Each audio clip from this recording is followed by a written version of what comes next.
Hey everybody, welcome back. It's Fall Food Friday, week 3. I love doing these collaborations with the Moss Family TV. They're my favorite family to watch.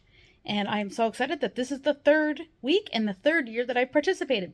So we are going to jump into the kitchen and we are going to make, let's see, I'm kind of creating something. So we're going to call it Spooky Oreo Brookie Bars. Follow me here. I'm taking the easy route, and I bought just a couple of boxed mixes to kind of throw things together because I am also chronically ill and have 11-year-old twins that we homeschool. So I like to make like semi-homemade treats and do fun activities and things like that. So we're going to start out by getting these Spooky Oreo Brookies going. I think they're going to be delicious, and I'm pretty sure the kids are going to love them. So let's go work our way into the kitchen. All right, this is the stuff I am working with. We have just a fudge brownie mix, a chocolate chip cookie dough mix. I got these 2 little sleeves of Oreos from our discount store for 50 cents a little pack. That'll be plenty. Then, to make it a little more spooky, I'm still working, if you see my other videos, I'm still working on some of these orange candy melts. We're going to sneak a couple of those in there, and then top it with a few Reese's Pieces. We'll probably top it with the Reese's Pieces and those, just to kind of add some fun orange fall colors into there. So, what I like to do is I kind of got things prepped and ready. I have the ingredients I need. I have the utensils I need, except for the pan. I gotta grab a pan still. But I'm gonna get these all mixed up and going, and I'll show you how I'm gonna layer it all together. All right, now I'm basically following the directions, but instead of a half a cup of oil, I like to do butter. So I got that melted up. That's why you saw the butter in there. I got the water. Now we just have to crack some eggs. 2. I got a shell in there. What am I, an amateur? Oh no, we can't find the shell. Okay, oh, I found it. I found it. No, I didn't. Oh my gosh, guys. There may be a shell. Is that the spooky part? I also added shells to it. All right, we'll look for it as we mix it. All right, dump the brownie mix in.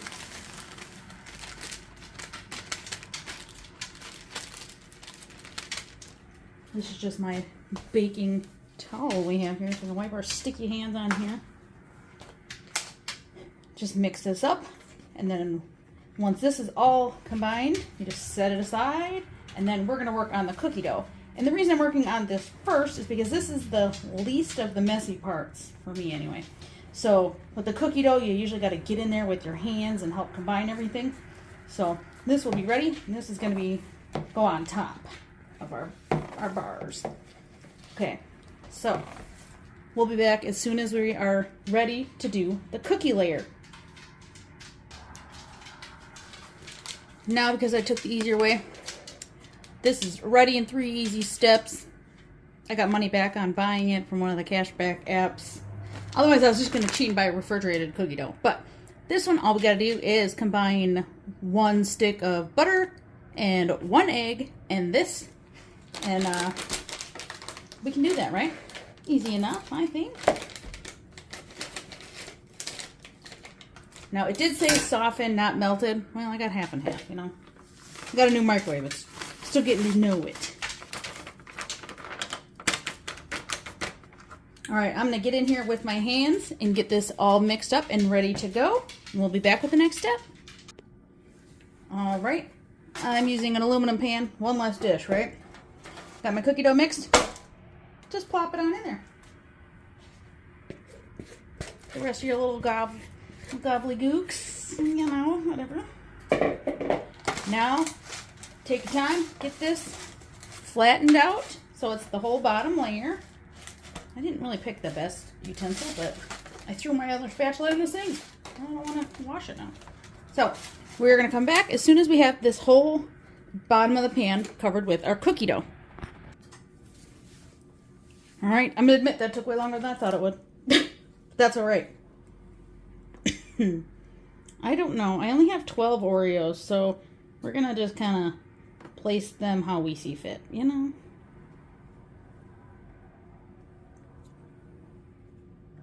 I think this will be perfect. I think in like the picture they were like touching and all cluttered together. But you know, we're doing with what we got. So this will be just fine. Plenty. This is the trifecta treat. You know, like cookies and cream is my favorite ice cream because it's 2 treats in one. But this is 3 treats. Actually 4, because I'm also putting Reese's Pieces on top. So like, does life get better than that? All these treats in one spot? I don't know. All right. Cookie dough. Oreos. Now, I will mention that when you do the brownie batter with butter, it is a little bit thicker. But that's okay. They turn out perfect every single time. And I feel like they taste better and they stay chewier. I like a chewy brownie, not a dry, cakey brownie. So if you like that, give the butter a try.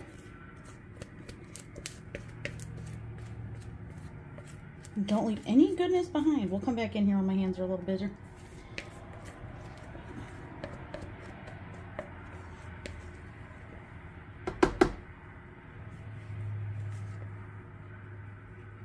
All right. Now, get that out of the way. Just spread your brownie batter just like you did the cookie dough. Try to get it all over the top so your cookie layer is covered, or your Oreo layer. I bet you could probably do this with any cookie, but I don't know. Oreos are great, and like I said, I got them really cheap at my discount store, so I thought, let's do it. I think this would be even better with peanut butter cups. Maybe next time I'll do peanut butter cups. Okay. Just like with any brownie mix, you want to again get it level, you know, the best you can. All right, that is looking great. Better from in person. Now, if you've seen my other Fall Food Fridays, I bought this for like $1, a little over $1 now. It used to be $1, but you know. And I used it to make pumpkin pretzels. And I think we also used it in the chocolate spooky bark we made. But I am determined that I wanted to use this for as many recipes as I could, just to, you know, spend less money. So there's like this much of the box left. Whoop. And we're going to use it. We're just going to, whatever fits. Okay, it's going to be plenty. Okay, perfectly enough. You know, not too much. It's already going to be super sweet. And look at this. 49 cents. We use those for 2 other recipes too. Now these I find extremely sweet, so I'm only going to do a couple. Because obviously this is going to be really sweet as it is. But it's orange, so it'll look cool. See, one there, one there, one there. Okay. Now, I have no idea how long this is going to take to bake, but we're going to do 20 minutes maybe and then check on it. Look how easy that was, you guys. I'll come back and show you what it looks like when it's all done. All right, this beauty is out of the oven. I just kind of pulled the sides of the tinfoil aluminum pan or whatever and slid right out. Super easy. So let's hack into this with a big knife and see if we can see the beautiful layers. The top looks cool. These pieces kind of sunk in, so at least they're not going to fall off when, oh God, I dropped something and now the dog's trying to steal it. Get through these Reese's Pieces. Now, yes, we're going to eat that end piece, but I want to get to like a middle piece so we can see the beauty that's the middle of this treat. Ooh, well, the edges are a little crummy, but let's just get a beautiful middle piece here to check. Okay. Might be a little underdone. Oh my goodness, you guys. It's a little bit underdone on the bottom, but that's okay. I can still pick it up. Look at that gooey, delicious. You can see the cookie, the Oreo, some brownie goop.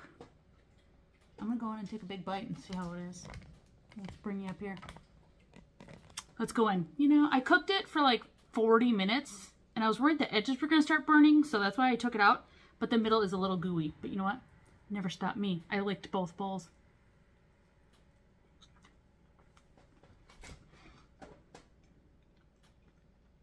Do this. Wow. Incredible. Because I use butter instead of oil and all that. It makes it so good. I think what I would do next time, maybe like par bake the cookie dough at the bottom, maybe, or cover it so it can kind of heat. I don't know. I'm not a great baker, but I'm gonna eat this fistful of treat right now and show you what next little side item we're gonna make. We're gonna make witch's eyeballs. This is gonna be the best. Look at this mess. We'll serve it in a bowl. You could even probably put some ice cream on it. That would be great. All right, let's go get this stuff ready to make some witch's eyeballs. Kids love it when I make. All right, weird. The camera kicked in and made me look super yellow. I swear I'm not jaundiced. I'm more pale than yellow. But anyway, on to bigger things. Time to make the witch's eyeballs. All you need is some gnocchi. I really wanted to make fresh, homemade ricotta gnocchi, but let's be real here. My health is crap. Me and the kids still like these. I already made the quadruple treat brownie bar things, so those will work. Then all you need is pesto. Now, me, my kids, my husband, we all love pesto. We love the green pesto. We like sun-dried tomato pesto. There's all kinds of flavors that we like. But I think it'd be kind of fun to do the green pesto because witches, green. So all you need to do, there's a fly, is boil some really salty water and let these bad boys cook for just a couple minutes. They float when they're done. They'll be a nice, soft, pillowy texture. And then we're gonna drain the water and roll them in some pesto. That's all you gotta do. So when you come here for meal ideas, just think easy, few ingredients usually, very few steps to follow, and you can always kind of wing it. That's how I like it. And that's how my family's used to me cooking. So it works out just fine. All right, I'm gonna go dump these. I got my water boiling. I'm gonna cut these bad boys open and take them to the pool. All right, our plain eyeballs are going in. This is gonna splash all over you. Just be brave, go for it. Throw a few on the stove. That's right. All right, everybody's in. We're gonna keep an eye on these and take them out when they're ready. All right, as you can see over there, I got my brownies boxed up. I have just single servings in here and then like a bunch of them in there. I might freeze some. We'll see, just so we have some more for the fall. All right, our gnocchis are perfect. I'm gonna start with like half of this jar and see how it looks, but usually I just go ahead and put the whole jar because I know my kids like it really, really potently pesto, right? This is like, instead of having macaroni and cheese for lunch, you know, this is something my kids like to have, and we all do here. Yeah, that's plenty of pesto. All right, look at our little witch's eyeballs. And it even works better because at the bottom, let's see if I can get one out and show you. It's a little hard to show on camera, but, ooh, they're hot, don't do that. Anyway, the bottom of these, there's a little tiny crease where they were rolled, and it kind of gives it like the blinking eyeball look. I don't know. The kids will think I'm crazy, but they'll love it. And super simple. It literally took like 5 minutes to get the water to boil, like 3 minutes for these guys to swim in there and get cooked. Quick pesto, half the jar or the whole jar and do 2 packs. It's up to you. All right, let's go serve it up. Well, thank you all so much for hanging out with me. This lighting is terrible, but I appreciate you guys hanging out with me. I look forward to seeing you guys in week 4. Go ahead and comment, subscribe, come hang out with us. We're always doing something a little bit goofy and off the wall here. So, have a wonderful day. I look forward to seeing you again soon.